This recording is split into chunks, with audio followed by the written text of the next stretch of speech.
Hello बच्चों, good morning. कैसे हो मेरे ब्रदर्स एंड सिस्टर्स? कैसे हो भाई सब लोग? आई थिंक सब कुछ बढ़िया। और इससे पहले मैंने ये अपने चैनल पे कुछ इंपॉर्टेंट क्वेश्चन करवाया था एक्सपोनेंट का, प्रॉफिट लॉस का। तो बच्चे बता रहे थे कुछ ऐसे ही सर, कुछ इंपॉर्टेंट क्वेश्चन और भी चाहिए हम लोगों को, ठीक है। तो मैंने 2-3 क्वेश्चन सेलेक्ट किया है। एक्चुअली वो पावर एंड एक्सपोनेंट का क्वेश्चन है, ठीक है। तो एक क्वेश्चन तुम्हारे सामने लिखा हुआ है और 1-2 क्वेश्चन और हमारे पास में है। तुम शायद स्क्रीन पे देख सकते हो, लिखा हुआ होगा मेरे साइड में। तो ये ऐसे क्वेश्चंस हैं जो एक्चुअली इनका सॉल्यूशन काफ़ी आसान है, ठीक है। लेकिन जो उसमें मेथड लग रहा है, वो मेथड मतलब जो सोच लगती है, जो इंटेलिजेंस होना चाहिए, वो इंटेलिजेंस बच्चे लगा नहीं पाते हैं। तो इस छोटे से वीडियो में यही देखेंगे कि क्वेश्चन की डिफिकल्टी, ठीक है, उसका लेवल ये डिपेंड नहीं करता है कि क्वेश्चन का सॉल्यूशन कितना बड़ा होगा। क्वेश्चन का सॉल्यूशन काफ़ी आसान होगा, काफ़ी छोटा होगा। यहाँ पे जो क्वेश्चन लिखा हुआ है तुम देख सकते हो। क्वेश्चन लिखा हुआ है कि 2 to the power x equal to 3 to the power y equal to 6 to the power z। तो हमको क्या शो करना है? शो करना है कि 1/x plus 1/y equal to 1/z। बड़ा अजीब सा क्वेश्चन है actually, power and exponent question है। देख रहे हो यहाँ पे पावर की बात हो रही है, तो वही है पार्ट। लेकिन कैसे सॉल्व करें यार? ऐसा तो कुछ हमने पढ़ा ही नहीं, ऐसा क्वेश्चन कभी बुक में देखा ही नहीं। और ये क्लास 8 और 9 का क्वेश्चन है, ठीक है। 7 वाले भी ट्राई कर सकते हैं। और बहुत सारे बच्चे कहते हैं व्हाइट बोर्ड पे सर, कभी आके व्हाइट बोर्ड पे ही पढ़ाया करो, कंप्यूटर पे पढ़ने में बहुत ज़्यादा मजा नहीं आता है। सही है। तो देखो यहाँ पे दिया हुआ है कि 2 का पावर x इक्वल टू 3 का पावर y इक्वल टू 6 का पावर z, और मेरे को यहीं से ये रिजल्ट लाना है। तो मैं क्या सोच रहा हूँ कि एक्चुअली ये तीनों आपस में इक्वल है। देखो 3 पार्ट की बात हो रही है, एक पार्ट ये हो गया, दूसरा पार्ट ये, और तीसरा, तीनों पार्ट आपस में बराबर है। तो मेरे को लग रहा है कि ये एक तरह का इक्वेशन है ना। जब हम 2 पार्ट्स को बराबर करते हैं तो क्या कहते हैं कि वो इक्वेशन है। तो यहाँ पे ये जो दिया हुआ है, हम लोग यहीं से चलते हैं। सॉल्यूशन में बात करेंगे कि देखिए सर, 2 का पावर x इक्वल टू 3 का पावर y इक्वल टू 6 का पावर z, ये तो दिया हुआ है। लेकिन इन सब का वैल्यू कितना ये मेरे को पता नहीं है। कमाल की बात है कि इन सब का वैल्यू कितना, जैसे 2 का पावर 2 होता है तो वो 4 होता, 3 का पावर 3 होता है तो वो 27 होता, ऐसे ही कुछ भी। लेकिन यहाँ पे एक्स वाई जेड का क्या है वैल्यू, मेरे को पता नहीं है। तो इन सब का जो प्रॉपर वैल्यू होगा वो मेरे को पता नहीं है, ठीक है। क्योंकि यहाँ पे वेरिएबल आया हुआ, तो वेरिएबल मतलब हम जिसके बारे में नहीं जानते हैं वो, तो क्या करें मतलब किसके बराबर कहा जाए? 2 का पावर x, 3 का पावर y, 6 का पावर z, इस सबको किसके बराबर कहा जाए? कोई प्रॉपर वैल्यू तो नहीं है। तो जब मानने की ही बात है तो इस सबको हम मान लेते हैं एक k के बराबर। मतलब ये कि ये तीनों किसके बराबर है? k के बराबर। कहने का मतलब कि 2 का पावर x भी k के बराबर, 3 का पावर y भी k के बराबर, और 6 का पावर z भी k के। अब ये k क्या है? यहाँ पे बच्चे सोचेंगे सर ये k कहाँ से आ गया? भाई जब मेरे को वैल्यू पता ही नहीं है तो क्या करेंगे? कुछ तो चाहिए ना, मेरे को मानना ही है। तो हमने क्या कह दिया कि इस तीनों को हम लोग k के बराबर लिख लेते हैं। ब्रैकेट में लिखेंगे से का मतलब हमने k को मान लिया ये इसके बराबर है, ठीक है। तो यहां से अब हम क्वेश्चन में क्या देख रहे हैं कि क्वेश्चन में भाई जो शो करना है वहां पे 1/x plus 1/y equal to 1/z। मतलब यहाँ पे 2, 3 और 6 तो है नहीं यहाँ पे।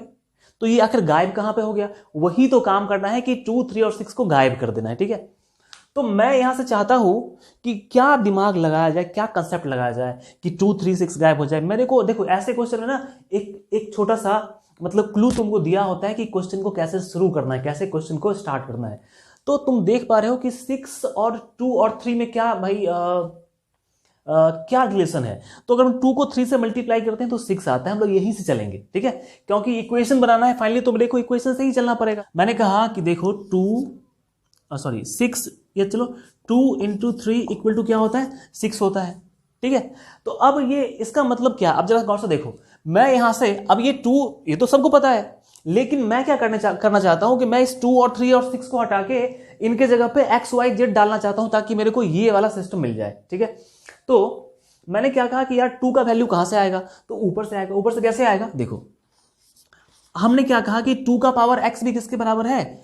k के बराबर है, ठीक है। तो अब हम क्या करने वाले हैं कि देखो इसमें रूल है, एक हमारे पास एक रूल है कि आप दोनों ही साइड में कुछ भी मल्टीप्लाई कर लो, कुछ भी डिवाइड कर लो, कोई भी पावर ले सकते हो। तो मैं क्या कर रहा हूं कि दोनों ही साइड में, इधर भी और इधर भी, मैंने पावर क्या ले लिया? x। दोनों साइड में मैंने क्या पावर ले लिया? 1/x पावर ले लिया, यहां भी और यहां भी। देखना गौर से क्या आ रहा है बात।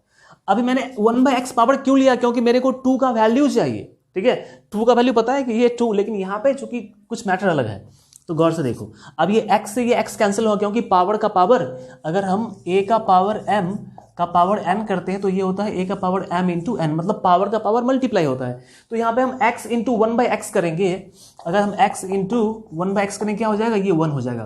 कहने का मतलब 2 का पावर क्या हो जाएगा 1, और 2 का पावर 1 2 ही होता है, तो 1 को भी हटा देते हैं हम, सीधा 2 आ गया। और यहाँ पे क्या आ गया, k का पावर 1/x आ गया। कमाल की बात है ना कि देखो 2 का पावर हम x के टर्म में ले आए। तो सिमिलरली ऐसे काम मतलब बार बार नहीं करना, एक बार हमने करके देख लिया तो 2 इक्वल टू क्या आ गया, k का पावर 1/x। इसी तरीके से सेम प्रोसेस से 3 इक्वल टू आ जाएगा k का पावर 1/y, क्योंकि यहाँ पे पावर y है तो हम 1/y पावर लेंगे दोनों साइड में, तो k का पावर 1/y बचेगा। और 6 है तो यहाँ पे 6 का पावर z है, उसको हटाने के लिए 1/z लेंगे पावर, ठीक है। तो 1/z लेंगे तो क्या हो जाएगा, k का पावर 1/z।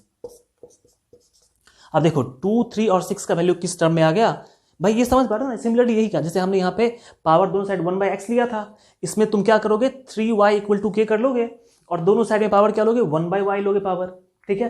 फिर क्या करोगे 6 का power z equal to k कर लोगे, और दोनों साइड में क्या करेंगे पावर 1/z लेंगे, ठीक है। तो ये सारे रिजल्ट आपको आ जाएंगे। मैंने लिख दिया सिमिलरली, थोड़ा सा वर्क तुमको खुद से करना है, ठीक है। पूरा का पूरा किसी पे डिपेंडेंट हो जाओगे ना तो कभी नहीं सीख पाओगे, कभी नहीं, नेवर। सच्चाई यही है, ठीक है, कि जब तक तुम खुद को रिस्पॉन्सिबल नहीं बनाओगे कि मैं भी कुछ ट्राई करके देखूं, ठीक है। तो जानबूझ से मैंने ये किया ताकि तुम ट्राई करो। और अब यहां से चलते हैं। बच्चे सोचते हैं सर ये आपने लिख दिया 2 इंटू 3 इक्वल टू 6 तो सब जानता है यार, मेरे को 2 का वैल्यू यहाँ पे पुट करना है, ठीक है, क्योंकि 2 को हटा देना है, 2 को लाना है x के टर्म में। तो देखो यहां से हमारे पास में आ चुका है 2 इक्वल टू क्या आया, k का पावर 1/x। तो यहां पे आ गया है k का पावर 1/x इंटू 3। अब 3 को देखो, 3 को हम क्या लिख सकते हैं, 3 आया है, 3 मतलब k का पावर 1/y, तो हम क्या करेंगे k का पावर 1/y। और 6 कितना आया है, 6 आया है k का पावर 1/z, तो हम क्या लिखेंगे k का पावर 1/z, ठीक है। अभी देखो कैसे कैसे आंसर मिलेगा हमारा। अभी क्या करना है, तुम एक्सपोनेंट का रूल जानते हो मेरे भाई कि a का पावर m इंटू a का power n equal to a का पावर m प्लस n, ये सारे लोग जानते होंगे, ठीक है, क्योंकि एक्सपोनेंट पढ़ रहे हैं, अच्छा क्वेश्चन पढ़ रहे हैं, ठीक है। तो अच्छा क्वेश्चन के लिए कुछ अच्छा कंसेप्ट भी जाना चाहिए ना। मैंने क्यों कहा कि ये क्वेश्चन सारे बच्चे नहीं बना पाते, इसलिए क्योंकि एक जो प्रॉपर सेंस लगता है कैसे हम क्वेश्चन की शुरुआत करें। अब बच्चे ये सारे बच्चे ये जानते हैं कि 2 इंटू 3 इक्वल टू 6 होता है, लेकिन वो इसका यहाँ पे यूज नहीं कर पा रहे हैं। तो यही यूज करना अगर सीख जाते हैं तो हम क्या कहलाते हैं, जीनियस कहलाते हैं। अभी देखो फिर वही काम करेंगे, बेस दोनों का k है, जैसे यहाँ पे दोनों का बेस a था और पावर 1/x 1/y है, तो क्या करते हैं कि बेस सेम रखना है, पावर को ऐड कर दें, सॉरी प्लस है भाई, यहाँ पे ये प्लस है, तो k का पावर क्या हो जाएगा 1/x प्लस 1/y, और यहाँ पे k का पावर क्या है, k का पावर 1/z है। अब तुम जरा सा गौर से देखो कि ये दोनों इक्वल पार्ट्स है, और यहाँ पे भी बेस k है, यहाँ भी बेस k है। तो जब दो चीज इक्वल है, अगर उनका बेस सेम है तो पावर को भी सेम होना ही पड़ेगा। बात नहीं समझ रहे हो, जैसे मैं तुमसे ऐसे कह दूं कि 2 का पावर 1 इक्वल टू 2 का पावर x, तो तुम क्या कहोगे कि यार x की जगह पे हम क्या ले कि 2 के पावर 1 के बराबर आ जाए। तो मैं कहूंगा कि x की जगह पे तुम 1 ले लो, क्योंकि जब बेस सेम है तो पावर को सेम होना पड़ेगा, यही कंसेप्ट। तो यहां से हम बात क्या कर लेंगे कि भाई मेरे यहां पे जब बेस सेम है, सिंस बेसिस आर सेम, सो इसीलिए 1/x plus 1/y equal to 1/z। और देखो ये सॉल्यूशन कितना अच्छा सॉल्यूशन था, मेरे हिसाब से बहुत कुछ हमने किया ही नहीं, ठीक है। आधा पेज में भी शायद ही आए, ठीक है, उससे भी कम में आ जाएगा। तो बस ये करना था कि मेरे को ऐसे क्वेश्चन को प्रोसीड कैसे करना है, शुरुआत क्या सोचना है कि हम इसको आगे लेके चले, ठीक है। नहीं तो बच्चे ये नहीं समझ पाते हैं कि हम क्वेश्चन की शुरुआत कैसे करें। ऑलराइट, ये क्वेश्चन तो हो गया भाई, ठीक है। और नेक्स्ट क्वेश्चन जो तुम देख रहे हो बोर्ड पे, वो क्वेश्चन भी हम लोग देखेंगे, लेकिन वीडियो काफी लंबा हो जाएगा, तो नेक्स्ट वीडियो में वो भी क्वेश्चन बहुत इंपॉर्टेंट क्वेश्चन है, ठीक है। और इतना इजी सॉल्यूशन है कि तुमको लगेगा कि ये क्वेश्चन कैसे बनेगा, और तुम सोचोगे कि फिर देखने के बाद क्या कहोगे कि अरे यार ये क्वेश्चन ऐसे बनेगा, ऐसी बात। वैसे इसमें तुमको जहां भी डाउट हुआ हो जिस पार्ट में, ठीक है, तो तुम मेरे को व्हाट्सएप पे वो पिक सेंड कर सकते हो स्क्रीनशॉट लेके, मैं समझा दूंगा, ठीक है, ताकि सबको समझ में आ जाए। कहने का मतलब ये है कि मैंने जो पढ़ाया, कुछ बच्चे, बहुत बच्चे समझ गए होंगे, मे बी 1-2% ऐसे होंगे जिनको ऐसा लगा कि सर मैं यहाँ पे नहीं समझ पाया, तो मैं प्रॉपर्ली भाई कैसे बताऊं तुमको। तो इसके लिए मैं एक काम कर सकता हूं, व्हाट्सएप नंबर दे देता हूं, ठीक है, यहाँ पे, और जिस पार्ट में आपको प्रॉब्लम आ जाए ना तो उसका पिक लिख। बच्चे क्या करते हैं कि सर 5 मिनट और 33 सेकंड वाले पार्ट में मैसेज, अब मैं बार बार वीडियो नहीं देख सकता, तो आप यहाँ पे ये काम कर सकते। ऑलराइट, कैसा लगा आपको सॉल्यूशन कमेंट करके जरूर बताना, और अगला वीडियो का लिंक आई थिंक डिस्क्रिप्शन में आपको मिल जाएगा, वो चेक कर लेना, ठीक है। और ऐसे ही वीडियोस आते रहेंगे, ठीक है, जितने भी डाउट वाले वीडियोस हैं वो देखते रहो, और कंसेप्ट ऐसे ही बिल्डअप होगा। मिलते हैं फिर नेक्स्ट वीडियो में, तब तक बाय एंड टेक केयर। जो बच्चे नए हैं या फिर जो पुराने हैं, जिन्होंने चैनल सब्सक्राइब नहीं किया, सब्सक्राइब करके बेल आइकन जरूर दबाना।